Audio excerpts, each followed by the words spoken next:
Thank you, Mr. Sյունի, for this opportunity to talk to you about. Շնորհակալություն, պարոն Սյունի, այս հնարավորության համար զրուցելու ձեզ հետ այս պատմական իրադարձության մասին, որը տեղի ունենում Ուկրաինայում։ Ռուսաստանը լայնածավալ պատերազմ է վարում Ուկրաինայի դեմ, ռուսական զորքերը հարվածներ են հասցնում ոչ միայն ռազմական օբյեկտների, այլ նաև քաղաքացիական ենթակառուցվածքների դեմ, այդ թվում բնակելի շենքերի, թաղամասերի։ Սա իրոք նման առաջին խոշոր պատերազմն է Եվրոպայում, երկրորդ համաշխարհային պատերազմից հետո։ Ինչ է կատարվում, ինչ ենք մենք այժմ տեսնում, կարող եք բացատրել։ This is a true tragic event. This is dangerous. It is unpredictable. It's something unprecedented, at least for the last half century. And it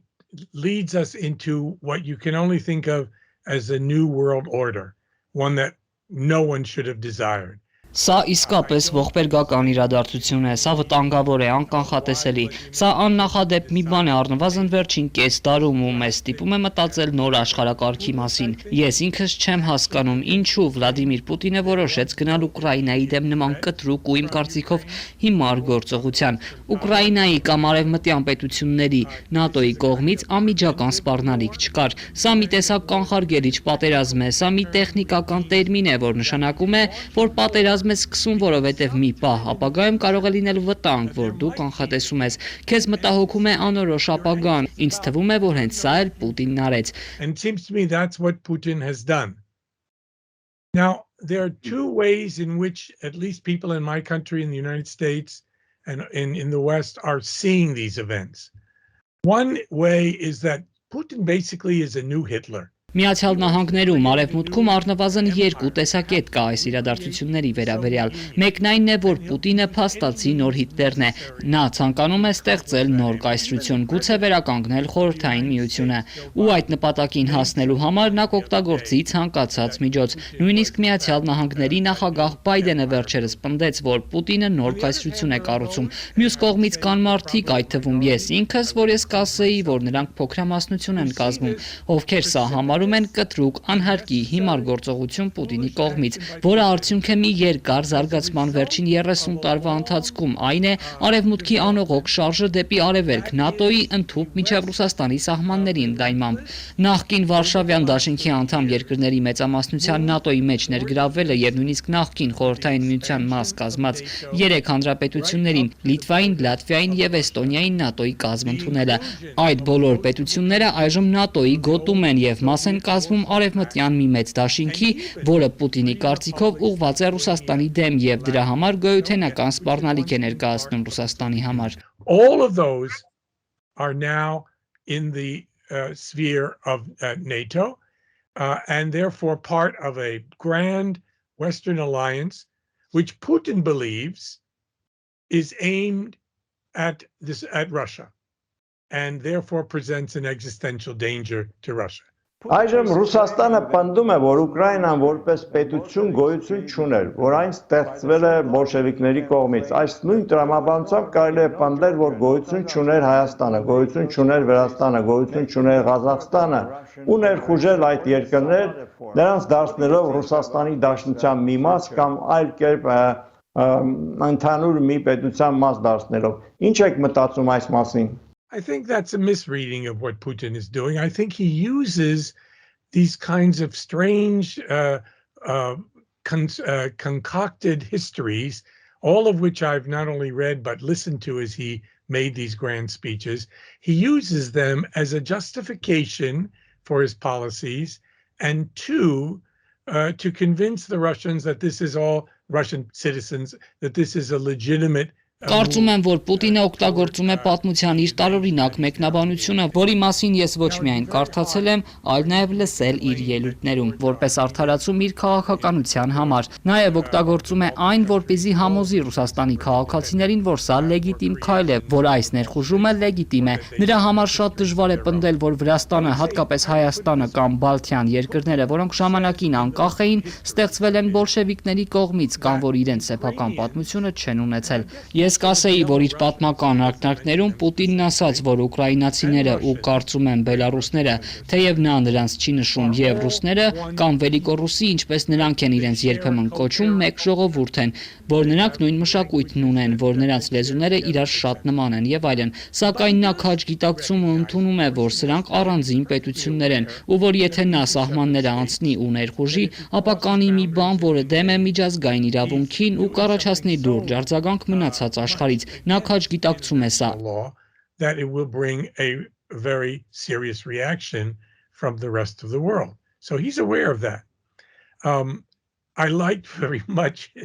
his bizarre idea that Ukraine was created by the Bolsheviks. Here I think what Putin is mixing up Ինձ վարճացրեց նրա տարօրինակ գաղափարը, որ Ուկրաինան ստեղծվել է բոլշևիկների կողմից։ Կարծում եմ, որ այստեղ նա խառնում է այն, թե ինչպես են ստեղծվում պետությունները եւ ինչպես զարգանում ազգերը։ Պետությունը կառույցներ է, բանակը, վարչական ապարատը։ Դուք կարող եք այցելել պետական գրասենյակները, իսկ ազգը ավելի շատ ամորֆ մի բան է։ Ազգը մարդկանց մի խումբ է, որոնք կարծում են, որ արժանի են, որ ինքնուրույն կառավարվեն եւ արժանի են ունենալ աշխարհի իրենց բաժինը, այն է իրենց հայրենիքը։ Այլ կերպ ասած, ազգի հիմքում է դրված այն հավատքը, որ մենք մի բանով տարբերվում ենք ուրիշներից, ու որ մեր ազգի մեջ մենք առավել նման ենք իրար։ Հայերը զգում են այդպես, ուկրաինացիները զգում են այդպես, բայց Պուտինը պնդում է, որ ուկրաինացիների մոտ այդ զգացումը չկա, որովհետև Ուկրաինան որպես պետություն պատմականորեն ու հատկապես վերջին 30 տարիների ընթացքում խորապես բաժանված է եղել։ Մի կողմից էթնիկ ռուսներն էին ու ռուսախոս բնակչությունը, մյուս կողմից էթնիկ ուկրաինացիները եւ ուկրաինախոս բնակչությունը։ Սակայն այն, ինչ Պուտինն արեց 2014 թվականից ի վեր, երբ նա բռնակցեց Ղրիմը ու աշխարհում մարդիկ դա տեսնում են, Ուկրաինային դարձրեց ավելի էթնոազգային, ավելի ուկրաինական եւ ավելի հակառուսական։ Եթե ես ասեի, որ չեմ ուզում սպանել ձեզ, բայց ուզում եմ կտրել ձեր աչքերը, դուք ինձ կատեք ու իմ դեմ կլինեք ողջ ձեր կյանքի ընթացքում, եւ ուկրաինացիները նույն կերպ են վարվում, նրանց դուր չի գալիս, որ նրանց տարածքի մասերը, Դոնբասը, Դոնեցկն ու Լուգանսկը, Ղրիմը եւ այլ տարածքներ այս ներխուժումից հետո նրանցից խլում են։ When he took Crimea, right? If I took off, I said, I don't want to kill you, but I just want to take your right arm off. You would resent me and hate me for the rest of your life. And Ukrainians are like that. They don't like the fact that pieces of their territory, the Donbass, Donetsk and Luhansk, Crimea, and God knows what will follow this invasion,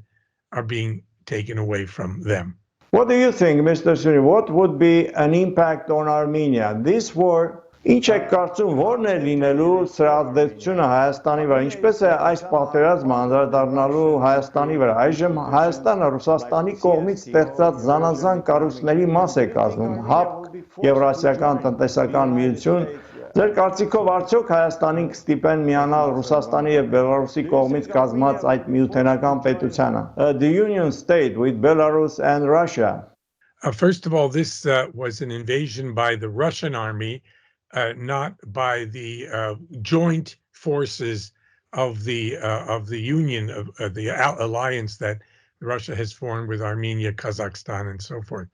Նախ եւ առաջ սա Ռուսաստանի բանակի ներխուժում էր։ Դա չի եղել Ռուսաստանի, Հայաստանի, Ղազախստանի եւ այլոց հետ կազմած ռազմական դաշինքի միացյալ ուժերով։ Չեմ կարծում, որ որևէ բան ասվել է դրա մասին, որ Հայաստանը պետք է միանա դրան։ Միևնույն ժամանակ պիտի նշեմ, որ Հայաստանի համար սա աղետ է, որովհետեւ Հայաստանի հիմնական դաշնակիցը, որ այժմ կանգնած է նրա ու Ադրբեջանի միջև Ղարաբաղում, Ռուսաստանն է։ Տեսեք, սա ինչ վիճակում է դնում Հայաստանին՝ մի թշնամական միջավայրում, որտեղ կան Թուրքիան ու Ադրբեջանը, այդ տարածաշրջանում կան երկու հզոր պետություններ՝ Ռուսաստանն ու Իրանը, որոնց վրա Հայաստանը հենվում է անվտանգության, վառելիքի եւ այլնի առումով, բայց դրանք երկուսն էլ արևմուտքում ատելի են, այնպես որ Հայաստանը շատ վտանգավոր, անկայուն վիճակում է։ Սա այն երկիրն է, որ իրեն արևմուտքի մի մաս է պատկերացնում։ Եթե այլ իրավիճակ լիներ, գուցե նա ինքն էլ ցանկանար ՆԱՏՕ-ի կամ Եվրամիության անդամ դառնալ։ Սրանք մի տեսակ ուտոպիստական նպատակներ են, բայց նման ձգտումներ եղել են։ Սակայն այժմ այն լիովին կախված է Ռուսաստանից, բայց Ռուսաստանը ինքը իրեն մերժված մեկուսացած պետություն է դարձնում միջազգային ասպարեզում։ Which are kind of utopian goals, but still there were such aspirations. But now it's totally dependent on Russia, and Russia is making itself a pariah state, an outcast in the international arena. Very interesting indeed. Economically, շատ հետաքրքիր է, մենք գիտենք, որ Ռուսաստանի դեմ կոշտ բաժամիջոցներ են կիրառվել։ Մենք նաև գիտենք, որ տասնյակ հազարավոր, 100,000-ավոր թերևս հայեր աշխատում են Ռուսաստանում։ Ռուսաստանը նաև Հայաստանի ապրանքների համար խոշոր շուկա է։ Հայաստանից դեպի Ռուսաստան արտահանվում է գյուղմթերք, այլ ապրանքներ։ Ձեր կարծիքով որքան մեծ ազդեցություն դա կունենա Հայաստանի տնտեսության համար։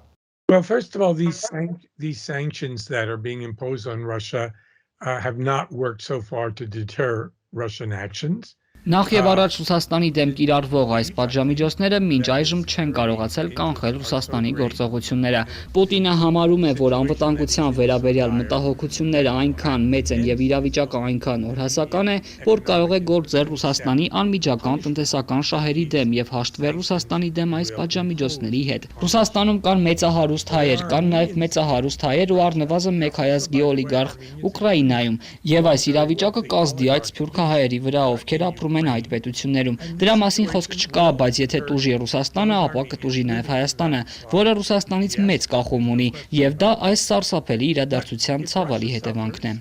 Then Armenia, which is dependent so much on Russia, will also suffer. And that is a regrettable fallout of this terrible event. Ինչպես կգնահատեք Բայդենի գործողությունները մինչև պատերազմը եւ պատերազմի ընթացքում ձեր կարծիքով ԱՄՆ-ի նախագահը բավականին կոշտ է Պուտինի նկատմամբ, թե թույլ է, որի մեջ նրան այժմ քննադատում են հանրապետականները։ Well, in democracies like the United States, I would say foreign policy is often hostage to domestic politics. Միացյալ Նահանգների պես ժողովրդավարական պետության պարագայում ես կասեի, որ արտաքին քաղաքականությունը հաճախ ներքին քաղաքականության պատանդ է դառնում։ Բայդենը զուսպ է իր գործողությունների մեջ, ինչպես դուք հենց նոր նշեցիք, նա գիտակցում է, որ հանրապետական կուսակցությունը նրան կմեղադրի կանխարգելիչ մեղմ քաղաքականություն վարելու մեջ, որ նա մի տեսակ Նևիլ Չեմբերլեն դառնա, եթե ռուսներին զիջումների գնա։ Այնպես որ որոշակի առումով նա կաշկանդված է դրանով, կարծում եմ, որ նա այս իրավիճակում վարվել է այնպես, ինչպես կարելի էր իրենից ակնկալել։ Նա Ռուսաստանի վերաբերյալ կոշտ դիրքորոշում ցուցաբերեց, ոչ մի լուրջ զիջումների չգնաց Պուտինի իսկական ցանկությունների առումով, այն է, որ բարձրաձայն հայտարարվի, որ Ուկրաինան ՆԱՏՕ-ի անդամ չի դառնալու։ Ամերիկացիներն ու եվրոպացիները հրաժարվել են դա անել, ՆԱՏՕ-ն հրաժարվեց դա անել, կամ որ ՆԱՏՕ-ն ավելի քիչ ներկայություն ունենա Արևելյան Եվրոպայում, որտեղ Լեհաստանում եւ Ռումինիայում ամերիկացիները տեղակայեցին հրթիռները։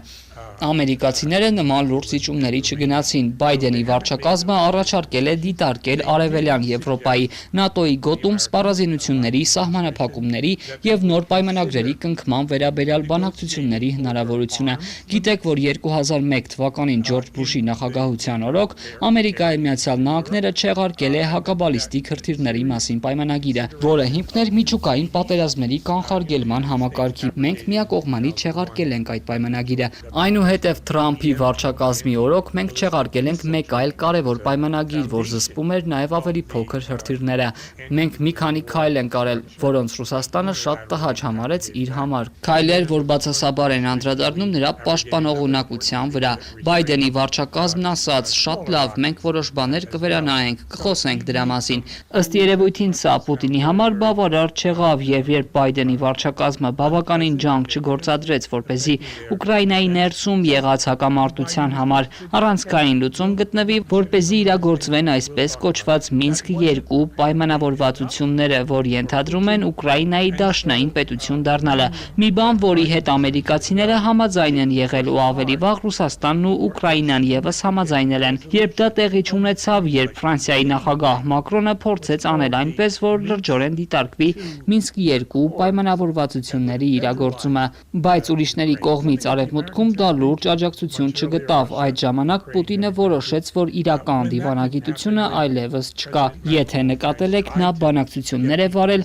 ատրճանակ պահելով Արևմուտքի գլխին, 100,000-ավոր զորքեր կուտակելով Ուկրաինայի սահմանին։ Դա բանակցելու լավ տարբերակ չէ։ Երբ նա չստացավ այն, ինչ ուզում էր, նա փաստացի սեղմեց ձգանը, եւ դա այն է, ինչ ունենք այսօր։ He had negotiated, you notice, with a gun to the head of the West, right? Not a great way to negotiate, forcing by mobilizing all those hundreds of thousands of troops on the frontiers of Ukraine. And then when he didn't get what he wanted, he basically pulled the trigger, and that's where we are today. Now let's talk about Armenian-Turkish normalization process. Այժմ խոսենք հայ-թուրքական հարաբերությունների կարգավորման գործընթացի մասին։ Մենք նաև տեսանք, որ հատուկ բանագնացներ Ռուբինյանը եւ Կլեչը Վիեննայում հանդիպեցին երկրորդ անգամ։ Ինչ եք մտածում այս ողջ գործընթացի մասին։ Արդյոք կարծում եք, որ այն արդյունք չի տա, ինչպես դա եղավ Ցյուրիխյան արձանագրությունների պարագայում, թե սա այլ բան է։ Ինչ եք մտածում այս մասին։ I always tend to be as hopeful and optimistic as possible, but we have a long history around the questions of the genocide and recognition, etc. We came close at certain times. Ես միշտ փորձում եմ լավատես լինել, սակայն մենք երկար պատմություն ունենք կապված ցեղասպանության ճանաչման հարցի հետ։ Եղել են ժամանակներ, երբ մենք մոտ էինք հարաբերությունների կարգավորմանը, սակայն Ադրբեջանի հետ հակամարտությունը էական ազդեցություն ուներ այդ հարաբերությունների վրա։ 2020 թվականի պատերազմում պարտվելուց հետո Հայաստանը ավելի թույլ ու բարդ վիճակում է հայտնվել։ Այն լիովին կախված է Ռուսաստանից ու նաև դեմ առ դեմ է կանգնած շատ ագրեսիվ Ադրբեջանի հետ։ If they're talking, if they're at the same table, I say stay there, keep talking. Let's see what comes out of it. There's no real strategic interest. Թուրքիան շատ հստակ հասկացնել տվեց, որ Ադրբեջանի հետ է։ Դրա մասին կասկած չկա։ Եթե նրանք խոսում են, եթե նրանք նույն սեղանի շուրջ են, ես կասեի մնացեք այնտեղ, շարունակեք խոսել։ Եկեք տեսնենք, թե ինչ դուրս կգա դրանից։ Եթե նույնիսկ Թուրքիայի համար դժվար է ընդունել ցեղասպանության հարցը, ապա նրա համար իրական ռազմավարական շահ եւ պատճառ չկա, որ նա ձեռք չբերի ինչ որ պայմանավորվածություններ ու չբացի Հայաստանի հետ սահմանը։ Թուրքիայում ու հատկապես արևելյան Թուրքիայում օրինակ Կարսում, որը Թուրքիայի Հանրապետության ամենաաղքատ շրջաններից է, շատ մարդիկ կան, որ կուզենան, որ սահմանը բացվի, որ ավելանա առևտուրը, որ մարդկանց շարժ լինի եւ այլն։ Այնպես որ Թուրքիայում, ինչպես նաեւ Հայաստանում դրա իրական շահագրգռվածությունը կա, սակայն պետք է իրատեսական լինել։ Շատ դժվար է հասկանալ, թե ինչ կա Էրդողանի մտքում։ Նրանք շատ երկար ժամանակ հավատարիմ են հայոց ցեղասպանության շղթմանը, սակայն այսօր, երբ Բայդենի վարչակազմը կատարեց կարևոր քայլը եւ ճանաչեց 1915 թվականի հայոց ցեղասպանությունը, ու երբ պարզ է, որ Թուրքիայի կարևոր դաշնակիցներից մեկը կատարեց այդ քայլը, գուցե հուսանք Թուրքիան կվերանայի այս հարցում իր դիրքորոշումը։ Սա հուսոնշույլ է, հույսի մի թույլ շող է, որ ես դեռ ունեմ։ Turkey's major allies has made that move. Maybe Turkey, hopefully, will rethink its position on this question. This is a very small glimmer, a flicker of hope that I still have. Will this war and Russia's Ինչ է կարծում, արդյոք Ուկրաինայում այս պատերազմը եւ Ռուսաստանի նոր ագրեսիվ քաղաքականությունը կստիպի Թուրքիային փոխել վերաբերմունքը Հայաստանի եւ ընդհանրապես տարածաշրջանի նկատմամբ, in general? You know, when the war between Azerbaijan and Armenia occurred in Karabakh a year or so ago, this was, of course, a defeat for one of Russia's. Երբ մոտավորապես 1 տարի առաջ Հայաստանի եւ Ադրբեջանի միջև Ղարաբաղում եղավ պատերազմը, դրա արդյունքում իհարկե պարտվել է Ռուսաստանի հարաբերականորեն հավատարիմ դաշնակիցը Հայաստանը, եւ ռուսները Հայաստանին օգնության չէին հասնում մինչև վերջին պահը, երբ օգնեցին կանգնեցնել պատերազմը, ու այդ տարածքում տեղակայեցին այսպես կոչված խաղաղապահներին եւ այլն։ Այդ պատերազմի ժամանակ պարզ դարձավ, որ իսրայելական եւ թուրքական ԱԹՍ-ները, բայրակթարները, որոնց Էրդողանը ուղարկեց Ադրբեջան, օգնեցին Ադրբեջանին հաղթել այդ պատերազմում։ Իդեպ Էրդողանը նույն ԱԹՍ-ներից է մատակարարել նաև Ուկրաինա, որը նույնպես սադրիչ քայլ էր Պուտինի համար։ Միգուցե եթե Ռուսաստանի համար Ուկրաինայում այս պատերազմը արագ հաղթանակ բերի, դա նախազգուշացում է լինելու այլ պետությունների համար, Ադրբեջանի, Բալթյան երկրների, Բելարուսի, Ղազախստանի, մյուսների համար, որ Ռուսաստանը վերադարձել է ու պատրաստ է օգտագործել իր նոր հզորությունը, որպեսզի իրեն լսեն ու որպեսզի կարողանա առաջ տանել իր շահերը այն տարածաշրջանում, որ միշտ համարել է իր ազդեցության գոտին, այսինքն նախկին խորհրդային միության տարածքը։ And it's willing to use its new might to keep people in line and reassert its own interest in what it always has considered its own sphere of influence, namely the former Soviet Union. Արդյոք կարծում եք, որ այս նոր վերջերս ստորագրված ռազմական դաշնագիրը կամ հռչակագիրը Ռուսաստանի եւ Ադրբեջանի միջև տեղավորվում է ձեր նշած համատեքստում։ Ինչու Ալիևը հանկարծ գնաց Մոսկվա ստորագրելու այս ռազմական փաստաթուղթը։ Սա խոշոր ռազմական համաձայնություն է կամ պայմանավորվածություն է։ Այժմ Հայաստանում մտահոգված եմ, որ սա հավասարազոր է Հայաստանի եւ Ռուսաստանի միջև կնքված պայմանագրին։ Խոսքը բարեկամության, ռազմական համագործակցության, համատեղ պաշտպանության վերաբերյալ համաձայնագրի մասին է։ Դուք ինչ եք կարծում։ Ինչի մասին է այս ռազմական համաձայնությունը։ Russia has always taken a position vis-a-vis the Armenian-Azerbaijani Karabakh conflict that it has actually sold arms to both sides. Ղարաբաղի շուրջ հայ-ադրբեջանական հակամարտության հարցում Ռուսաստանը մշտապես ունեցել է մի դիրքորոշում, որի շրջանակներում նա երկու կողմերին էլ վաճառել է սպառազինություն։ Թեև Ռուսաստանը Հայաստանի հետ ավելի սերտ հարաբերություններ ուներ ու ավելի շատ կարող էր հենվել Հայաստանի վրա, նա երբեք չի օտարացել Ադրբեջանից։ Սա Կովկասում խնդրի ամբողջական լուծման մի մասն է։ Ռուսաստանը իրեն կարող է տեսնել որպես մեծ միջնորդ, որը կանգնած է, որպեսզի կանխի պատերազմ այս երկու նախկին խորհրդային հանրապետությունների միջև։ Ռուսաստանը ուժեղացրեց իր դիրքերը Ադրբեջանի հետ կնքելով այս դաշնագիրը։ Սա հիանալի մի բան չէ Հայաստանի համար, երբ Ռուսաստանը թեքվում է Ադրբեջանի կողմը, բայց դա նոր բան չէ։ Սա նախկինում էլ է եղել։ Զենքերի վաճառքը 2020 թվականին մինչև ռուսական միջամտությանը թույլ տալը, որ շարունակվի պատերազմը մինչև Հայաստանի պարտությունը։ Ռուսաստանը Հայաստանի դաշնակից է, բայց սա հին խորհրդային միությունը չէ, սա այլ պետություն է, որ իր սեփական շահերն ունի ու Ռուսաստանը կշարունակի առաջնորդվել իր սեփական շահերով, դրանք ավելի բարձր դասելով Հայաստանի պես դաշնակիցների շահերից։ Russia will consider its own interests paramount over the interests of even its allies like Armenia. Ես նկատի ունեմ, որ այս պայմանագիրը, ռազմական պայմանագիրը նաև համատեղ պաշտպանության բաղադրիչ ունի։ Օրինակ, եթե երկու երկրներից մեկի վրա երրորդ երկիրն է հարձակվում, մյուսը կարող է օգնության հասնել։ Ձեր կարծիքով կարող է դա չեղարկել այն, ինչ Հայաստանն ունի Ռուսաստանի հետ։ Օրինակ, եթե Ադրբեջանը հարձակվի Հայաստանի վրա, Հայաստան-Ռուսաստան ռազմական դաշինքը կամ պայմանագիրը չի գործի, որովհետև նրանք նույն դաշնագիրն ունեն Ադրբեջանի հետ, նույն պայմանավորվածությունն ունեն Ադրբեջանի հետ։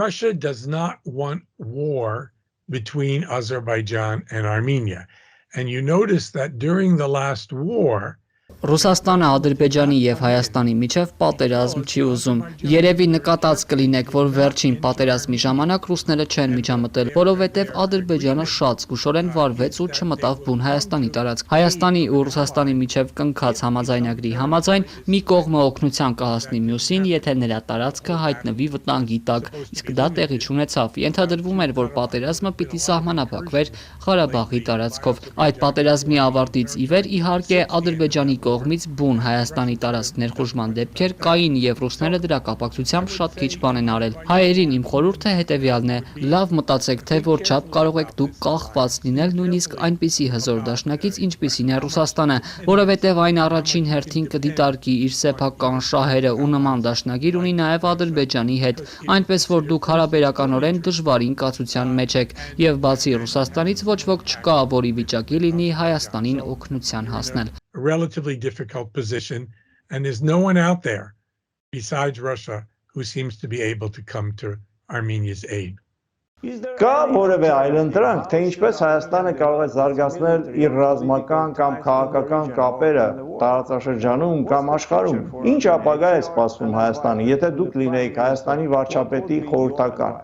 Ինչ խորհուրդ կտայիք նրան։ I would say act cautiously and very carefully and make sure that you don't antagonize either Azerbaijan or Turkey or especially Russia. Ես կասեի գործեք շատ զգուշորեն եւ շատ մտածված, համոզվեք, որ չեք հակադրվում Ադրբեջանի, Թուրքիայի ու մանավանդ Ռուսաստանի հետ։ Հայաստանը շատ փոքր պետություն է, այն գտնվում է շատ թշնամական միջավայրում։ Նա այլ տերությունների զոհ է եւ պետք է չափազանց զգույշ գործի։ Ղարաբաղում 1990-ականների հաղթանակներից հետո Հայաստանը երկար ժամանակ մի տեսակ էքսպանսիոնիստ, ընդլայնողական տեսլական ուներ, Իսրայելի պետության տեսլականի պես մի բան, որ նա կարող կարող է օկուպացնել ու նույնիսկ բռնակցել Ադրբեջանի մի մասը, թեև Ադրբեջանն էլ հատկապես հետաքրքրված չէր փոխզիջմամբ։ Փոխզիջման գնալու ունակությամբ պակասը դժվարացրեց իրադրությունը։ Այն մտայնությունը, որ գոյություն ուներ այն տարիներին, երբ Հայաստանը հաղթողի վիճակում էր, ի վերջո տապալվեց 2020 թվականի պատերազմի ժամանակ։ Այնպես որ ես կասեի եղեք զգուշավոր, հզորացեք, քանի որ Հայաստանն ունի իր իսկ մեծ ներուժը, որը նրա ժողովուրդն է, սակայն Հայաստանը այն երկիրն է, որ իր երկար պատմության ընթացքում, որ ես երկար տարիներ դասավանդել եմ, հաճախ եղել է գերտերությունների շահերի զոհ։ It is a country that has often been, in its long history, which I've taught for many, many years, a victim of the interest of great power. Եվս մեկ հարց, արդյոք կարծում եք, որ մենք սպառել ենք մեր բոլոր միջոցները Միացյալ Նահանգների հետ մեր հարաբերություններում։ Մենք այստեղ հայկական սփյուռք ունենք, ընտրազանգված, որը շատ ակտիվ է, հատկապես այստեղ արևմտյան ափին, բայց նաև այդտեղ արևելյան ափին։ Ինչ եք կարծում, արդյոք մենք սպառել ենք մեր բոլոր ռեսուրսները, միջոցները, գուցե մենք դեռ չենք օգտագործել այն ողջ հզորությունը, որ ունենք Միացյալ Նահանգներում, որպեսզի օգնենք Հայաստանին։ Ինչ եք մտածում դրա մասին։ The diaspora is certainly a resource for Armenia. There's no question about that, and it has influenced American policy. The genocide was recognized. Անշուշտ, Սփյուռքը Հայաստանի համար ռեսուրս է, դա կասկածի տակ չի դրվում։ Սփյուռքը ազդեցություն է ունեցել Հայաստանի վրա։ ԱՄՆ քաղաքականությունը, հայոց ցեղասպանությունը ճանաչվել է, կային մի շարք այլ հաղթանակներ, Հայաստանին տրամադրվող օգնությունը, ԱՄՆ-ի եւ Հայաստանի միջև բարեկամական հարաբերություններ են։ Այս ամենը կարևոր է, սա եւս Սփյուռքի հետ ունեցած մեր հարաբերությունների մի մասն են։ Սրանք լավ բաներ են, սակայն եթե ես լինեի խորհրդականի դերում, իսկ ես Սփյուռքում այս դերում չեմ, ես կասեի, ջան գործադրեք, որ Հայաստանը ներքուստ ավելի ուժեղ դառնա, պայքարեք կոռուպցիայի դեմ, զարգացրեք ժողովրդավարությունը, զարգացրեք հաստատությունները, աշխատեք անկախ դատական համակարգ ստեղծել Հայաստանում, աշխատեք խթանել ազատ մամուլը Հայաստանում։ Հայաստանը զարմանահրաշ փոքր երկիր է։ Երբ էլ ես այցելել եմ Հայաստան, միշտ տպավորվել եմ, թե որքան ուժեղ քաղաքացիական հասարակություն կա այնտեղ։ Երբ Հայաստանի կառավարությունը քիչ թե շատ ռեպրեսիվ էր Սարգսյանի եւ Քոչարյանի նախկին ռեժիմների օրոք, երբ մի ժամանակ Հայաստանի իշխանությունները նույնիսկ կրակում ու սպանում էին ցուցարարներին, իրենց սեփական ժողովրդին, նույնիսկ երբ կատարվում էին նման բաներ, հայերը հասարակ մարդիկ, քաղաքասարակությունը չէր վախենում։ Նրանք միևնույն է հանրահավաքներ էին անցկացնում, բողոքի ցույցեր էին անում։ Նրանք ունեն հաստատություններ, անցկացնում են կոնֆերանսներ, նրանց մոտ կա հզոր ակադեմիական կյանք եւ նրանք շարունակում են պայքարել։ Սա է Հայաստանի ամենամեծ կապիտալը։ Հայաստանի սոցիալական եւ քաղաքական կապիտալը իր ժողովուրդն է, կրթության բարձր մակարդակը։ Սա նախկին խորհրդային միության դրական ժառանգություններից է։ Այժմ Հայաստանը անկախ է ինքնուրույն, մինչ այդ Մոսկվայից էր հովանավորություն ստանում։ Այժմ Մոսկվայի հետ Հայաստանը առնչվում է որպես առանձին պետության հետ։ Armenia is its people, the high level of education. This is the good product of the former Soviet. In the Soviet Union, it's now independent. It's on its own. It was protected by Moscow before, and now it has to deal with Moscow as a foreign state. Շնորհակալություն, պարոն Սյունի, շնորհակալություն այս հարցազրույցի համար։ Ստեցություն ձեզ։